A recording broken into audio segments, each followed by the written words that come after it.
Vamos fazer juntos a leitura da palavra, na certeza de que o Senhor tem algo especial para falar ao nosso coração. Eu vou ler apenas um versículo bíblico, que é Marcos capítulo 15, versículo 21. Marcos 15, verso 21. Eu vou ler na versão revista e corrigida, aquela versão mais antiga que tem. Marcos 15, versículo 21. Vamos ler apenas este versículo para a meditação da palavra nesta noite, com a bênção de Deus. Vamos ler juntos? Marcos 15, versículo 21. E constrangeram um certo Simão, pai de Alexandre e de Rufo, que por ali passava, vindo do campo, a que ele levasse a cruz. É apenas um versículo que tem sobre esse personagem na Bíblia. Não é um personagem assim, que tem tanta coisa sobre ele na Bíblia, apenas este versículo. Aqui nós temos, na verdade, uma descrição sintética da trajetória, da história de um homem. O evangelista que escreveu aqui o evangelho, João Marcos, ele foi muito habilidoso aqui, né? Utilizou-se de um poder de síntese para definir a história de um homem e de sua família. Eu queria convidar você para fazer um mergulho no cenário bíblico, no contexto histórico imediato, que está aí no Evangelho de Marcos, em Mateus e em Lucas. Os três evangelhos, em especial Lucas, porque o evangelista Lucas, ele fez uma espécie de revisão literária. O Evangelho de Marcos foi o primeiro a ser escrito, é o proto-evangelho. Depois Mateus e Lucas foram escritos logo em seguida. Mas o Lucas era um historiador de ofício, ele tinha uma demonstra isso de forma muito clara no texto, uma habilidade de condensar aquilo tudo que já havia sido dito. Ele apresenta de forma mais sistemática, mais organizada, os eventos que marcaram o ministério de Jesus, em especial os eventos finais que culminaram com a condenação, injusta condenação, obviamente, e a morte e a ressurreição do Senhor Jesus. Tudo começou na quinta-feira à noite. Esse texto está inserido nesse cenário maior. Quem está me acompanhando aqui? Começa na quinta-feira à noite. Todo o evento começa na quinta-feira à noite, quando o Senhor Jesus estava no jardim do Getsêmani, naquele momento de oração, e Judas, um dos seus discípulos, tinha feito uma negociata e tinha vendido o próprio Senhor por 30 moedas de prata, para os soldados romanos, para os líderes religiosos em especial. E naquele momento, na quinta-feira à noite, ainda antes da virada, antes da meia-noite, eles invadiram o local onde Jesus estava, o jardim do Getsêmani, prenderam o Senhor Jesus, e o evangelista Lucas descreve com detalhes. Jesus foi levado naquela madrugada para estar diante do Sinédrio. O Sinédrio era uma espécie de tribunal religioso dos judeus. E ali Jesus foi confrontado pelo sumo sacerdote, por toda a liderança religiosa de Israel, para saber o que é que ele tinha feito de errado. Eles não conseguiram encontrar nada de errado em Jesus, então eles começaram a fazer uma espécie de provocação. Você é mesmo filho de Deus? Você é mesmo Cristo? E Jesus disse, vocês ainda me verão logo assentado à destra do Deus Todo-Poderoso. Um dos religiosos disse a Jesus, você está dizendo que é filho de Deus? Jesus disse, tu dizes. Então, um deles disse, não temos mais que procurar nenhum crime, temos aqui um crime. Ele está se colocando no lugar de Deus. Isso do ponto de vista religioso era crime. Então eles disseram, temos aqui um crime. Um deles rasga suas vestes e diz, vamos levá-lo para ser julgado diante de um tribunal romano. Todos nós sabemos que neste período, no período bíblico, era o Império Romano quem comandava toda a Palestina. O Império Romano tinha esse perfil agressivo, ia conquistando as nações, era um império, talvez o primeiro grande império na história da humanidade, que tinha esse perfil que depois nós passamos a caracterizar como imperialista, que é conquistar uma nação, estabelecer ali o seu modo, o seu jeito de governar. Os romanos governavam Israel, mas governavam Israel por meio de um preposto. O nome do preposto era Pôncio Pilatos. Levaram então Jesus, já preso, para estar diante de Pôncio Pilatos, porque os judeus, o tribunal religioso, o sinédrio, não tinha o poder de condenar ninguém à morte. Esta prerrogativa legal, jurídica, era uma prerrogativa que o Império Romano não abria mão. Levaram Jesus diante de Pôncio Pilatos, o governador romano que atuava na região da Judéia. Diante de Pilatos, Pilatos começa a interrogar Jesus, faz muitas perguntas, e Jesus não tem nenhuma resposta assim incisiva, apenas fica em silêncio, e de repente o Pilatos diz: mas tu és mesmo o rei dos judeus? Jesus diz: você diz que eu sou, então eu sou. E Pilatos tem aquele diálogo com Jesus, e Pilatos diz: eu não vejo neste homem nenhum crime. É claro que o Pilatos não queria se indispor com a população, mas também não queria se indispor com a liderança religiosa de Israel. Pilatos diz assim: olha, ele é da Galileia? Disseram: sim, ele é um galileu. Pilatos diz: olha, coincidentemente hoje está nos visitando aqui em Jerusalém o Herodes. O Herodes é que é o rei lá da Galileia. Leve ele para o Herodes. Então, quem está me acompanhando? Estamos na madrugada de quinta para sexta. Jesus vai, é conduzido pelos soldados até onde estava o Herodes. Herodes era o rei lá da região da Galileia.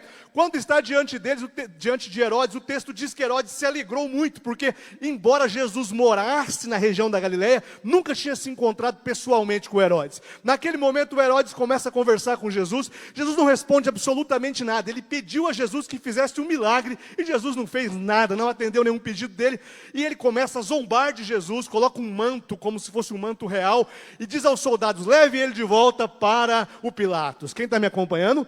Quantos julgamentos já foram até agora? Quantos julgamentos já foram? O primeiro foi um religioso, sinédrio. O segundo foi o com Pilatos, político. O outro foi com Herodes, 3 julgamentos. E agora já estamos na madrugada.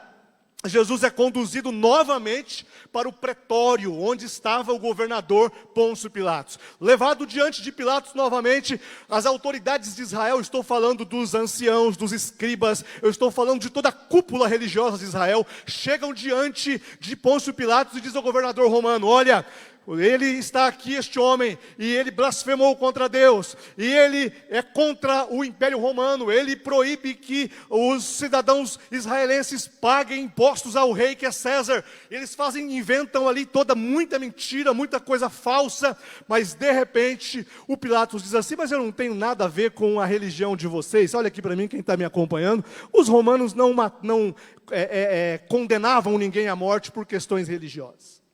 Qualquer historiador, qualquer livro de história, você vai perceber assim: os romanos tinham um perfil assim: religião é uma coisa de vocês. Eles conquistaram o mundo inteiro, cada um cuidava da sua religião, eles não matavam ninguém por questão de religião. Então, os líderes religiosos apelam e dizem: a questão não é religiosa, a questão é política. Ele cometeu um crime de sedição, ele está dizendo que não devemos obedecer a César.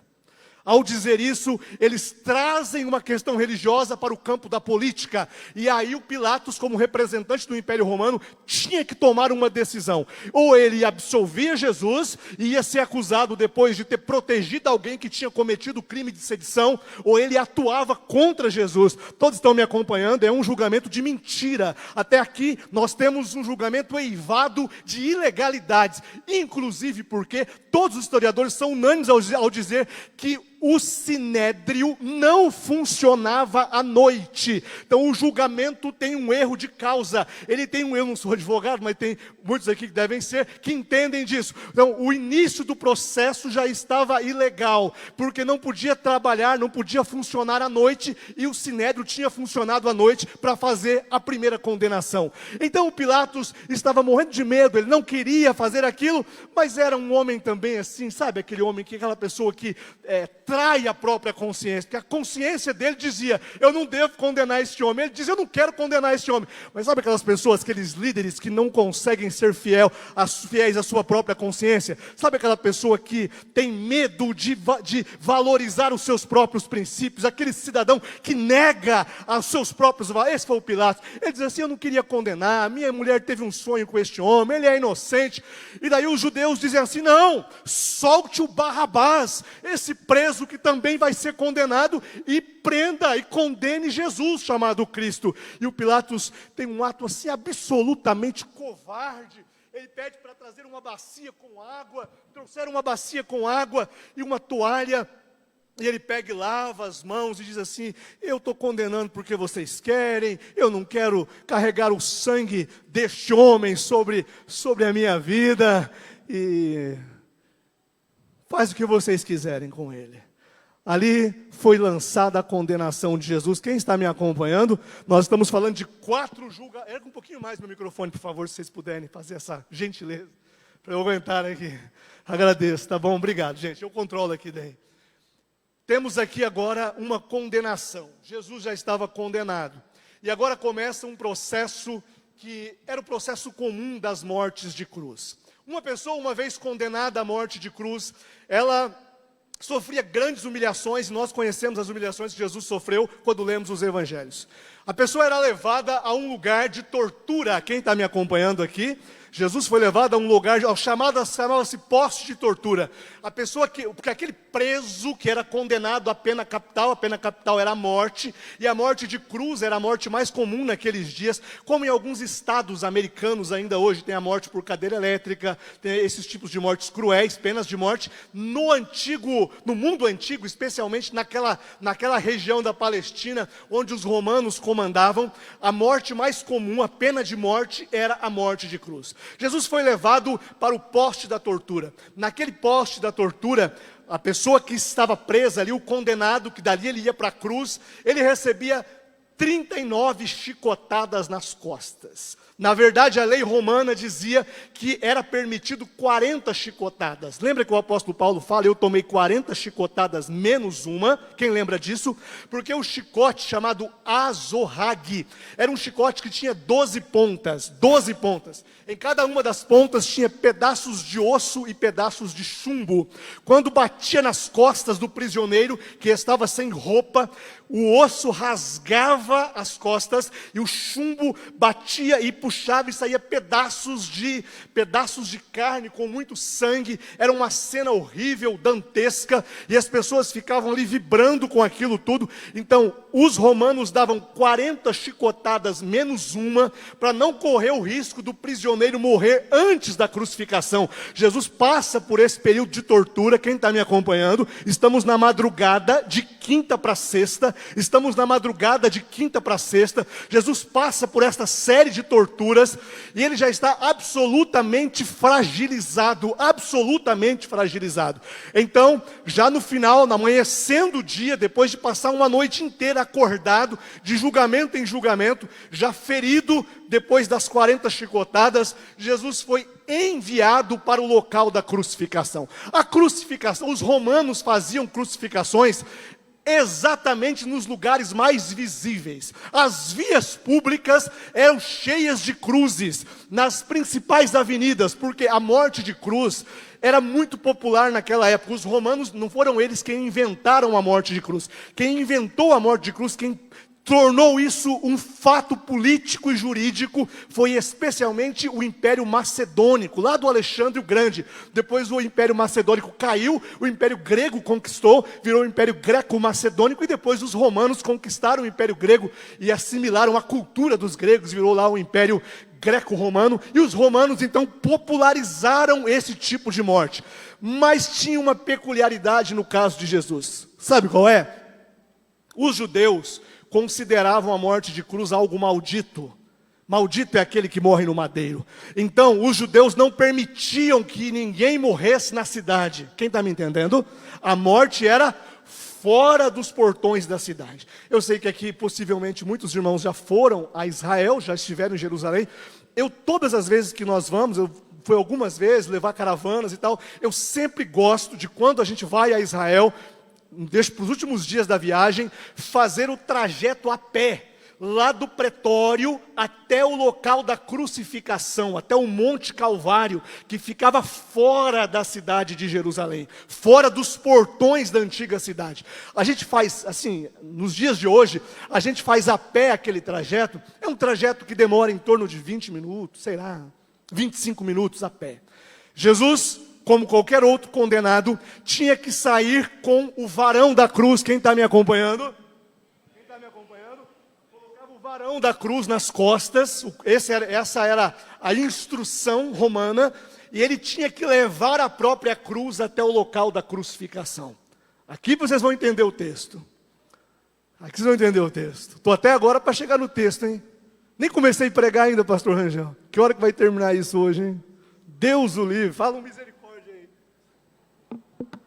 Fala um misericórdia aí. Deixa Deus usar. Jesus, então, vamos supor 30 minutos, não sei, um pouco mais. Ele estava fraco porque tinha passado a noite toda, como eu disse. E ele está a caminho do Monte Calvário. E de repente, Jesus caiu com o peso da cruz. E daí, pum, voltamos aqui. E daí ia passando por ali um homem chamado Simão. Está passando por ali. O cara estava vindo de onde? Do campo, vindo da roça. As pessoas iam para lá e ele vinha de cá. Sim, teve um encontro. Levavam Jesus para a crucificação. E como a crucificação era um ato político, um ato público, um ato exemplar, tinha uma multidão.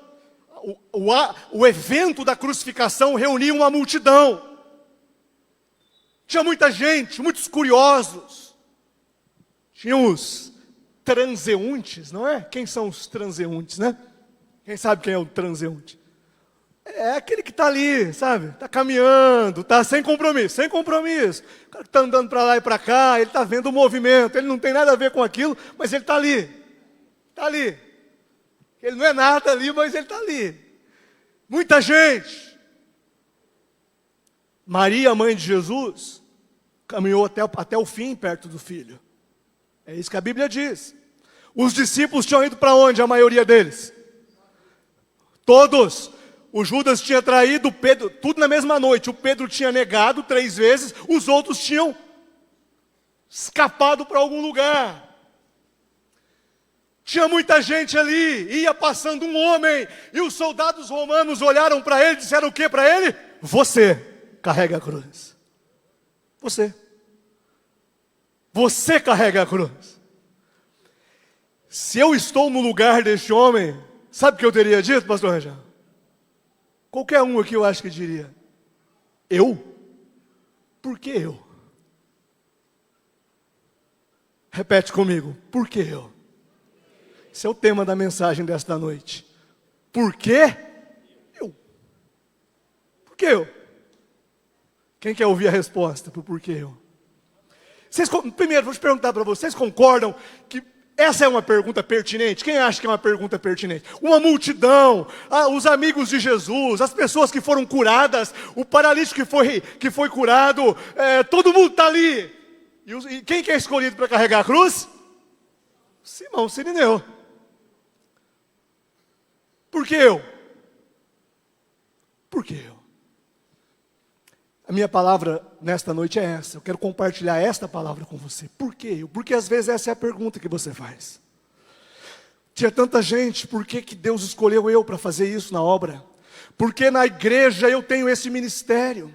Tantas pessoas poderiam estar aqui ministrando, mas por que eu? Porque o microfone está nas minhas mãos, porque eu fui chamado para servir nesse ministério. Por que é que Deus quer? Porque Deus me escolheu. Por que é que o pastor Jair olhou e disse: você vai fazer isso, esse é o seu encargo na igreja? Por que é que o pastor tinha tantas outras pessoas, talvez mais capacitadas, mais habilidosas, com mais recursos naturais que eu? Mas porque ele olhou e disse: você?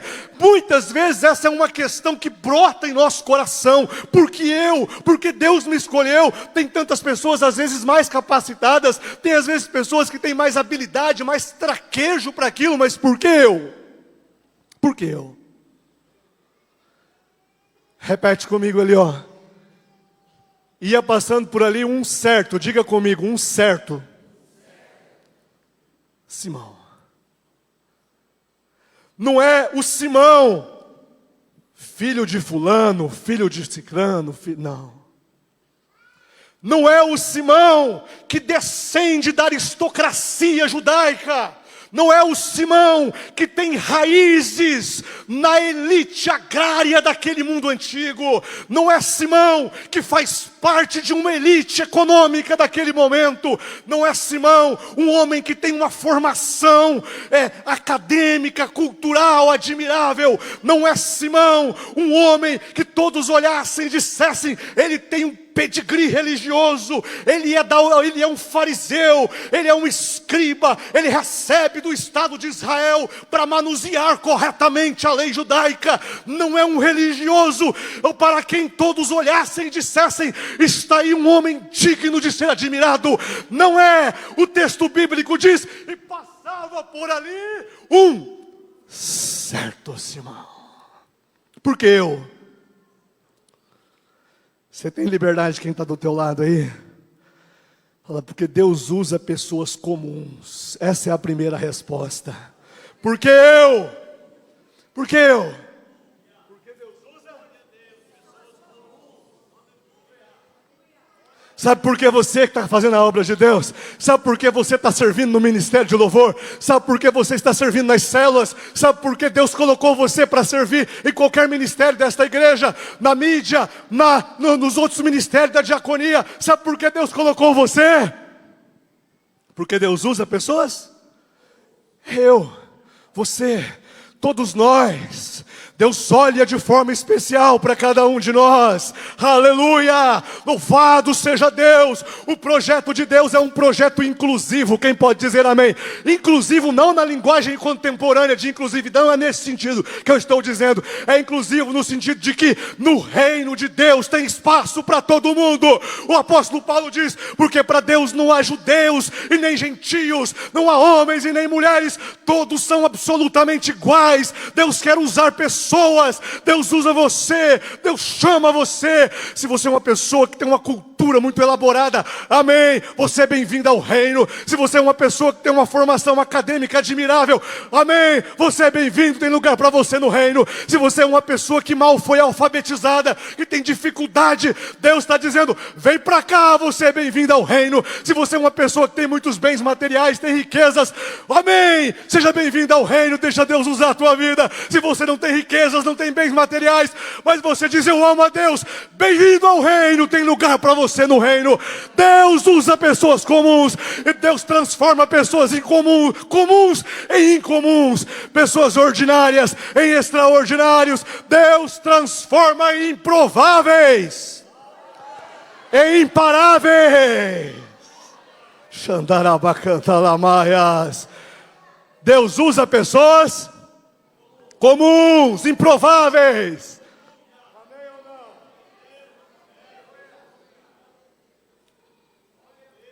não? É você, Simão. Eu? Você. Por que eu? Quem quer ouvir a próxima resposta? Por que eu? Por que eu? O Simão fazia o quê? O Simão passava por ali. Quem está comigo? Quem está me acompanhando? Quem acompanhou toda a primeira parte da pregação?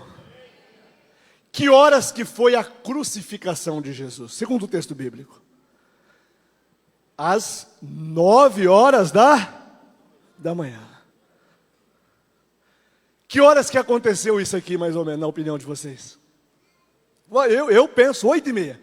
Entre 8h30, 8:45. Quem está comigo? Quem está comigo? Da onde que o Simão vinha? Você conhece alguém que vai trabalhar no campo e 8h30 volta para casa? Terminou? Tudo bem que no campo a gente acorda muito cedo, né, pastor Nelson? Mas não tão cedo assim, ué. Quem que volta do serviço? Eu gostaria de um trabalho desse, voltar 8h30, acabou o serviço, 8h30. O texto não diz porque não é o propósito. Quem está me acompanhando aqui? O texto não diz porque não é o propósito do autor bíblico. Mas ele deve ter esquecido uma ferramenta, sei lá. Faltou o cafezinho, pastor Diel. Vamos buscar o café. Eu não sei o que aconteceu. Se o judeu tomava café também, acho que não tomava ainda. Pastor João Marcos, sei lá o que aconteceu. Mas ele teve que voltar para casa, 8h30 da manhã. Ele deve ter saído bravo do campo, vai ter que buscar ferramenta que eu esqueci. O que o Simão não sabia? Sabia. Ele não sabia. É que ele fazia parte de um projeto de Deus. Porque eu, repete comigo, porque eu faço parte. Repete comigo, porque eu faço parte de um projeto de Deus. Ninguém passa por ali às 8h30. Ninguém sai do campo e volta às 8h30 por um acaso. Se ele tivesse passado 10 minutos antes, o que tinha acontecido? 10 minutos antes, não tinha acontecido nada. Se ele tivesse passado 10 minutos depois, o que tinha acontecido? Absolutamente nada. Ele estava na hora certa, ele estava no lugar certo, e ele passou ali pelas razões certas. Deus tem um plano específico para a sua vida. Deus tem um chamado especial para você. Preste atenção, agora à tarde, antes de vir para cá, eu estava lá na minha casa orando e falando: Deus, eu quero falar alguma coisa sobre esse aspecto. E Deus tocou no meu coração, me lembrou de uma coisa que eu tinha já há muito tempo falado, que Deus, quando tem, que o chamado de Deus, o chamado, aqui é um chamado, Deus tinha um plano para o Simão. O chamado de Deus é sempre pessoal, intransferível. Aleluia! Assim é o chamado de Deus. É pessoal, é intransferível, é incontestável e é incomparável. O chamado é pessoal, intransferível, incomparável e incontestável. Por que é pessoal? Porque o que Deus tem para a tua vida é para a tua vida. Quem está me entendendo, fala um amém. O que Deus tem para você é para você. É pessoal porque é seu. Deus te chamou. Deus chama pessoas, aleluia, para projetos extraordinários. Um projeto extraordinário. Todo chamado é um chamado pessoal. Repete comigo, o chamado. Repete assim comigo, é intransferível. Amém ou não? Deus chamou você para alguma coisa? Você serve na igreja em algum ministério? Sim. Eu tenho que dizer isso para você. Posso falar ou não? Posso falar tudo? Não tem como você passar isso para ninguém. É intransferível. Amém? Vai dormir com isso hoje. Na cabeça. É intransferível. Por quê, pastor? Porque o que é seu, o que Deus deu para você é. O que está na tua mão, você não pode querer passar para a mão de mais ninguém. Quem me entendeu, fala um amém. Deus colocou nas tuas mãos, sim ou não? Então não tem como você passar para a mão de alguém. Pastor, não aguento mais, estou servindo na igreja, eu queria transferir isso para alguém. Não dá. O chamado é intransferível.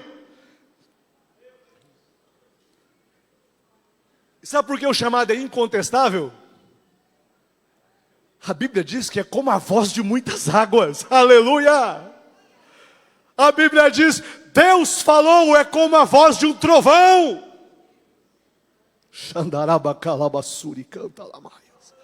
Deus disse, é você, acabou. É inconfundível, você reconhece a voz de Deus, é incontestável. Não tem como. Deus falou, está falado. Se você fizer outra coisa, você não vai ter alegria no coração. Quem me entendeu falar, amém? Por que eu? Perguntou o Simão. Porque Deus usa pessoas comuns e porque eu faço parte de um projeto de Deus, especial de Deus, amém? Pode continuar, dá tempo ainda aqui ou não? Dá. Vamos continuar ali então, a pergunta é, por que eu? Qual que é a próxima resposta? Por que eu?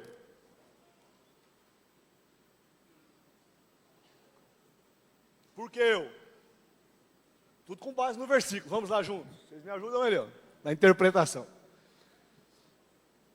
E ia passando por ali, lembra o Simão, ele é um certo Simão, uma pessoa comum, ele estava passando por ali bem na hora. Interessante esse negócio de bem na hora, né? Deus é extraordinário, Deus é maravilhoso. Você acha que você veio parar aqui por um acaso? Deus colocou você nessa igreja, amém ou não? Deus plantou você aqui.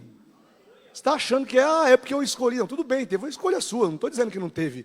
Mas teve mais do que uma escolha sua, teve um mover de Deus para que você estivesse aqui. Amém ou não? Amém? Passava por ali. De onde que ele vinha? Anota essa aqui agora. Deus usa pessoas ocupadas. Por que eu? Porque Deus usa pessoas? Por que eu? Pessoas? De onde que ele vinha? Deus usa pessoa ocupada. Estou vendo o Carlos aqui, ó. Pessoas ocupadas, Deus usa. Amém ou não? Pessoas ocupadas. Amém ou não? Pastor, eu tenho tanta coisa para fazer, mas Deus usa pessoas ocupadas. Pastor, meu trabalho tanto, eu estou servindo na igreja, às vezes eu acho que eu não vou dar conta, mas Deus usa pessoas ocupadas. Tinha um monte, quem lembra do começo da mensagem? Tinha um monte de gente ali, ó, transeuntes, curiosos. Por que os soldados romanos não chegaram e falaram assim, você? Não, eles escolheram quem? Justamente um cara ocupado, que estava indo para casa fazer alguma coisa e tinha que voltar para o trabalho. Deus usa pessoas? Amém ou não? Você está pensando, mas pastor, tem tanta coisa para fazer, pastor, tem empresa para cuidar, são tantas atribuições na empresa, no meu negócio, sei lá. Deus vai escolher logo eu, pastor. Você. Deus escolheu? Você. Deus usa pessoas ocupadas. Eu estou falando isso porque a gente vive num mundo com muitas atividades. Todo mundo trabalha, muitas vezes o casal trabalha, sai logo de manhã, tem um dia de muitas atividades, depois você serve na igreja, você tem seu ministério na igreja, tem célula para você fazer durante a semana, são tantas atribuições, e muitas vezes passa isso pela sua cabeça, mas pastor, você não fala, mas você pensa, outras pessoas podiam estar fazendo, porque eu? É a pergunta que o Simão fez, porque eu que estou trabalhando, estou vindo do campo, tenho um monte de coisa para fazer, Deus me trouxe aqui nesta noite para trazer essa resposta para o seu coração. Deus usa pessoas ocupadas. Você tem suas atividades, suas atribuições seculares, que bom que você as tem. Deus abençoe você no seu trabalho, na sua empresa, no seu negócio, na empresa que você trabalha, que tudo dê certo, que tudo te vá bem, em nome de Jesus. Mas isso é um motivo a mais para você servir. Deus quer você servindo com amor, com dedicação, com entrega. Deus conta com gente assim. Você pode dizer amém ou não? Quando Deus chamou Moisés estava tranquilão ou estava fazendo alguma coisa importante? O que ele estava fazendo quando Deus chamou Moisés para libertar o povo de Israel? Ele estava cuidando das ovelhas. E as ovelhas eram dele? De quem que era? Coitado do homem, trabalhava ainda, né? Prestava serviços terceirizados para o sogro. Nem era um CLT naquele tempo, não devia ter. E Deus chega para ele e fala, deixa o trabalho, meu filho. Vai tirar o povo do Egito. Quem está entendendo, fala um amém. Quando Deus queria libertar Israel, no capítulo 6 de Juízes diz que os israelitas estavam escondidos. E o texto de Juízes capítulo 6 diz, e os amalequitas invadiam e roubavam as colheitas e tiravam tudo que eles tinham plantado e colhido. Então os israelitas construíram cavernas para si e se escondiam dos amalequitas. Então um homem chamado Gideão decidiu, escondido mesmo, malhar o trigo, debulhar o trigo. Então o anjo do Senhor apareceu a Gideão e disse, varão valoroso, homem valente, o Senhor é contigo. Ele diz, como que o Senhor é comigo, se Israel está sofrendo, padecendo diante dos amalequitas? Então o anjo disse, o Senhor me manda te dizer, levanta e livra Israel, vai com esta tua força. É um homem trabalhador, e Deus diz, eu vou usar você. Eu podia passar horas falando do Deus que chama pessoas ocupadas. Amém ou não? É o Davi que quando vai para levar comida para os seus irmãos, na verdade acho que Davi era mineiro, foi levar queijo para os irmãos que estavam na batalha. Quando Davi chegou a levar o queijinho para os irmãos que estavam na batalha, o texto bíblico diz que o seu irmão mais velho, Eliabe, olhou para ele e falou assim, com quem deixastes aquelas poucas ovelhas no deserto? E o Davi ignorou o que o irmão estava dizendo, não tinha nada a ver, queria só criticar. E o Davi, eu vim trazer comida para vocês, meu pai mandou. E então todo mundo com medo, e ele disse, esse filisteu incircunciso está desafiando enfrentando o exército do Deus de Israel, ou Deus dos exércitos. Eu estou aqui para enfrentá-lo, um homem ocupado. Quando Jesus estava andando às margens do lago de Genezaré, do mar da Galileia, ele olhou e tinha ali uma pequena empresa de pesca. Estavam pescando em 2 barcos. De um lado estava Simão, Pedro e André, 2 irmãos. Do outro lado, filhos de Zebedeu, João e Tiago, todos estavam ali trabalhando. E Jesus disse: eu quero que vocês larguem as redes, abandonem o trabalho e venham e sigam-me, e eu farei de vocês pescadores de homens. É o Jesus que chama pessoas ocupadas. E Jesus ia andando por uma rua, diz Mateus capítulo 9, versículo 9, aquelas ruas, grandes ruas da cidade de Jerusalém, tinha cobradores de impostos de todos os lados. Dizem os historiadores que tinha mais de 40 barraquinhas de cobradores de impostos em cada lado. E Jesus, andando por uma daquelas ruas, olhou e viu um homem chamado Levi, também chamado de Mateus. E Jesus olhou para o Mateus e disse: deixa a coletoria, pare de cobrar impostos, abandone o trabalho, levante e siga-me. E o Mateus levantou-se e seguiu Jesus. Jesus chama a gente ocupada. Quem entendeu, fala amém. Porque Deus usa pessoas ocupadas. Vamos seguir aqui, né? Dá tempo ainda? Vai lá. Olha lá. O que mais que fala ali no texto? E ele vinha do campo, ele era ocupado. E qual outra informação preciosa que tem ali? Ele tinha 2 filhos.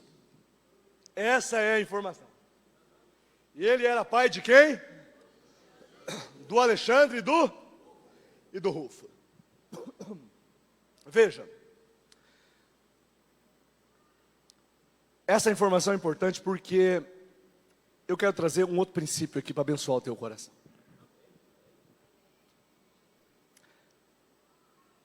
Por que eu? Por que eu? Porque o projeto de Deus inclui também a sua família. O projeto de Deus abençoa toda a família, toda a sua casa. Sempre isso na Bíblia, sim ou não? Deus salvou Noé sozinho ou não? A arca da salvação foi para a família. Deus chamou Abraão sozinho? Não, é a família inteira. Sempre é a família. Crendo no Senhor Jesus, será salvo tu e a tua casa. Toda a família precisa de pelo menos uma pessoa serva de Deus. Isso aqui é importante. Não é verdade? Você tem ali uma pessoa de Deus naquela casa, pronto. Ali a gente já tem meio caminho andado. Porque Deus usa você para abençoar a tua família. O apóstolo Paulo, quando escreve sobre isso, ele diz que se o marido é crente e a mulher não, o filho nasce abençoado por causa do cônjuge que é crente. Ou se o contrário, o cônjuge cristão abençoa a família toda. Tá aí, santifica a família. Amém ou não? Eu quero dar uma palavra para os pais aqui nesta noite. Ou para você que não é pai, vai ser pai um dia. Mães, né? Mãe, pai, aqui se você eventualmente está na igreja e por alguma razão os seus filhos ainda não estão, ou um dos seus filhos não está, fique tranquilo. A palavra de Deus mesmo para o seu coração. Porque o projeto de Deus envolve toda a tua família. O Simão chegou em casa, o que deve ter acontecido, hein? Ele chegou na casa. Tudo que ele viu impactou a vida dele. Ele chega em casa, a primeira coisa que ele vai fazer, quem se converte não é assim? Sim ou não? A primeira coisa que ele vai fazer é contar para todo mundo, para a esposa, para os filhos, o que aconteceu. A mulher dele, a irmã, se converteu também. Sei que vocês estão pensando, pastor, mas como que o senhor sabe que se converteu, pastor? Não está falando demais, não? Vocês estão pensando nisso, não estão? Será que estão pensando, João Marcos, ou não? Vamos ler lá, eu queria que vocês colocassem, por gentileza, quem está manuseando ali Romanos, capítulo 16, versículo 13. Coloque lá. Caminhando para o final já, para não cansar muito vocês. Oi? Romanos 16, 13.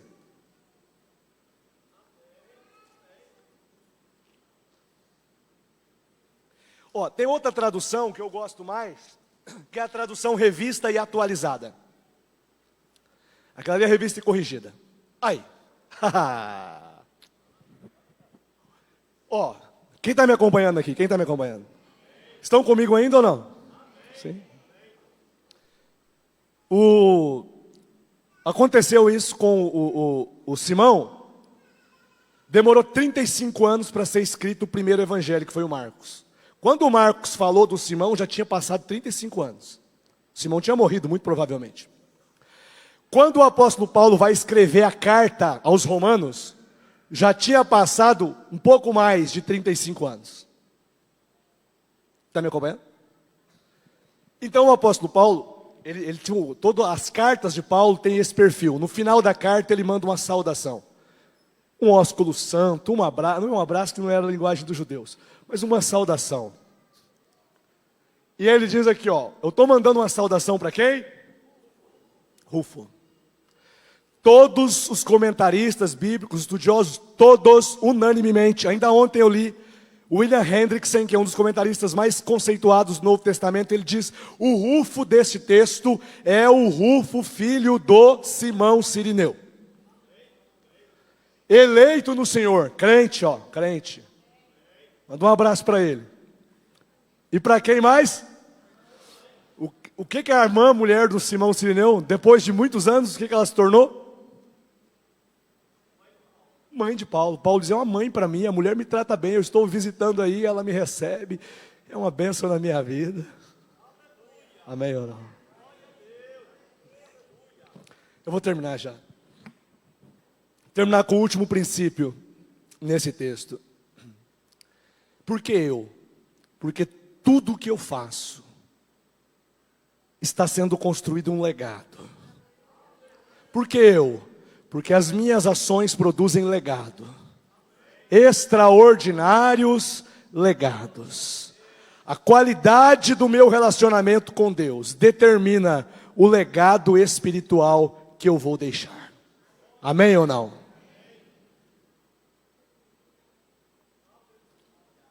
O legado não é aquilo que fazemos para os outros. Legado é aquilo que fazemos nos outros, aquilo que produzimos nas pessoas. Legado não é aquilo que deixamos para as pessoas, isso é herança, que também é bom, não tem nenhum pecado em deixar herança para ninguém. Mas legado é outra coisa. Legado são as marcas que nós deixamos na vida das pessoas. As memórias que construímos nos nossos filhos. Como as pessoas vão se lembrar de nós? Você pode dizer amém ou não? Simão Cirineu deixou o mais belo de todos os legados. Não tem legado melhor que esse. A fé. Sério, tem. Alguém fala, mas um pai que deixa o legado de um caráter, é muito bom, é bênção, é maravilhoso, é admirável, e tem que ser assim. Mas nenhum legado é maior do que a fé. Ficou a fé. No final das contas, a esposa do nosso irmão virou a mãe de Paulo, como se fosse uma mãe, né? O filho do irmão virou uma bênção para o apóstolo Paulo. Amém ou não? Por que eu? Por que eu? Porque a qualidade do meu relacionamento com Deus determina o legado espiritual que eu vou deixar para a próxima geração. Amém ou não? Quem me entendeu de verdade? Por que eu? Por que Deus? Por que eu? Porque você está servindo, está amando a Deus, está servindo na igreja. E isso vai ficar para a próxima geração. Ninguém tira isso. Podem apagar tudo, isso ninguém apaga. Podem tirar tudo de nós, podem tirar o dinheiro, podem tirar... Até a saúde uma pessoa pode perder. É muito lamentável, mas pode. Pode perder um bem material. Tudo isso as pessoas tiram de nós.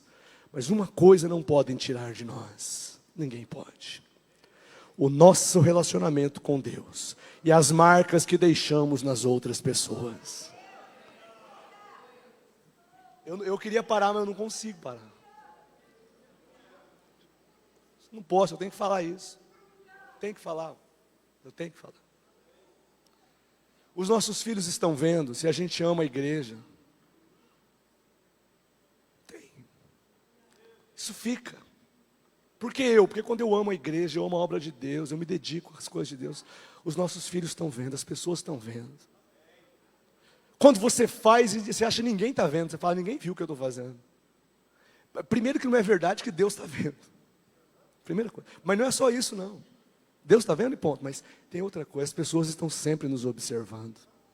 Os nossos filhos estão vendo. Nós estamos criando memória, marcando, deixando legado. Amém ou não? Amém. Quem quer servir com alegria, se envolver com o projeto de Deus, amém? Você já serve na igreja, amém? Você já está envolvido? Amém? Deus tem mais para você, se aproxime, abrace, faça com mais amor ainda. Pastor, eu já faço com amor, amém? Eu não estou dizendo isso, eu estou dizendo faça com mais excelência ainda. Amém? Eu queria muito orar com você. Vamos ficar em pé nesse momento. Não sei se o pessoal do louvor, se pode fazer um momento de louvor, eu vou orar com todos daí. É possível? Amém? Obrigado. Vamos fazer um momento de louvor. Eu vou orar com você nessa hora.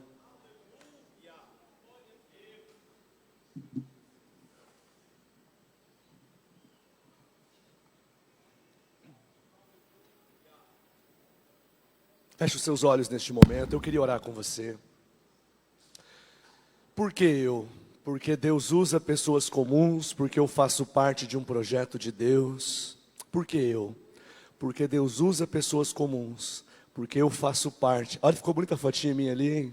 Quem que fez essa foto? Quase um milagre, eu diria. Mas Deus usa pessoas comuns. Eu faço parte de um projeto de Deus. E Deus gosta mesmo de gente ocupada. Eu não posso me esquecer de uma coisa, eu estou sempre construindo um legado. Amém. Vamos orar juntos? Senhor nosso Deus e nosso Pai, eu quero louvar o nome do Senhor nesta noite, por este momento, pela palavra, pela vida de cada pessoa que está aqui, homem, mulher, jovens, anciãos, pessoas que já amam ao Senhor, que já servem ao Senhor, gente crente, fiel ao Senhor, pessoas que entraram aqui nesta noite, já são instrumentos de bênção. Mas a palavra do Senhor nesta noite é uma palavra para abençoar o coração desta mulher, deste homem, para dizer, ó Deus, o quanto o Senhor tem um projeto especial para a vida desta família. Eu quero liberar esta palavra de bênção para este homem, para esta mulher que serve ao Senhor, que está servindo na igreja, em diversos ministérios da igreja, está servindo com amor, com dedicação. Que o Senhor abençoe grandemente esta pessoa que eventualmente entrou aqui nesta noite com a dúvida: será que Deus quer usar a minha vida? Será que Deus tem um plano na minha vida? Esta palavra é a palavra do céu para a vida deste homem, desta mulher. Nós estamos construindo legado. O que estamos fazendo está influenciando pessoas. Quando amamos ao Senhor, quando servimos ao Senhor e as pessoas, coisas extraordinárias acontecem. Desperta corações nesta noite. Abençoe grandemente a liderança da igreja, o nosso presidente, pastor Jair, e a pastora Eliette. Abençoe grandemente, Deus, os teus servos, os pastores desta igreja, a liderança desta igreja, os ministérios desta igreja. O Senhor abençoe, em nome de Jesus. Levante pessoas cheias da graça, da unção do Senhor, comprometidas com o reino, que amam ao Senhor, que amem a igreja, que sirvam a Deus e as pessoas, em nome de Jesus. Aleluia.